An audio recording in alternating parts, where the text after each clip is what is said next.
Là, vous effectuez votre premier déplacement avec M. Légéry. S'agissant de Frontex, considérez-vous qu'il faut aujourd'hui augmenter les moyens de cette agence ou, au contraire, que déléguer à l'Union européenne la gestion des frontières était par définition une erreur?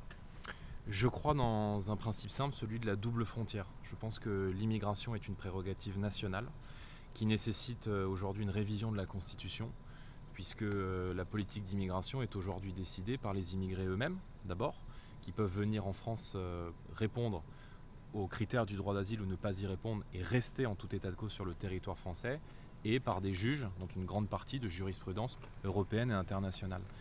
Je pense que le peuple français doit reprendre la maîtrise de son destin et qu'il doit par conséquent engager des mesures de contrôle et de restriction de l'immigration par l'intermédiaire d'un référendum et d'une révision de la Constitution. Je crois également que Frontex doit être une force d'appui au service de la protection de notre frontière, protection des frontières européennes, mais que Frontex a été dévoyé par l'idéologie immigrationniste de la Commission européenne, ce qu'a rappelé d'ailleurs Fabrice Légéry en quittant Frontex, puisque Frontex est devenue une hôtesse d'accueil pour migrants.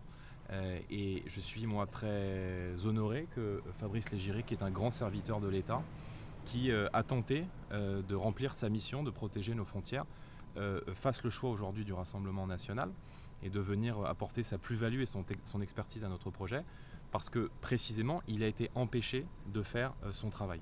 L'Union européenne ne considère pas l'immigration comme un problème, mais comme un projet.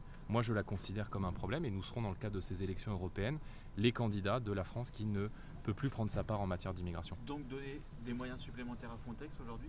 Oui, d'abord deux choses. Réorienter Frontex sur une mission qui soit une mission de protection de nos frontières, de notre identité et de notre civilisation, et évidemment lui donner les moyens d'assurer la protection de nos frontières avec un principe simple, celui du non-refoulement et du pushback, qui est aujourd'hui interdit, et c'est la raison pour laquelle je suis venu non pas seulement rencontrer nos forces de l'ordre, mais venir attirer l'attention des Français sur ce coup d'état juridique auquel nous assistons, main dans la main, entre le droit européen et son application française par le Conseil d'État, qui fait que le refoulement est désormais, depuis le 2 février, interdit à la frontière notamment franco-italienne.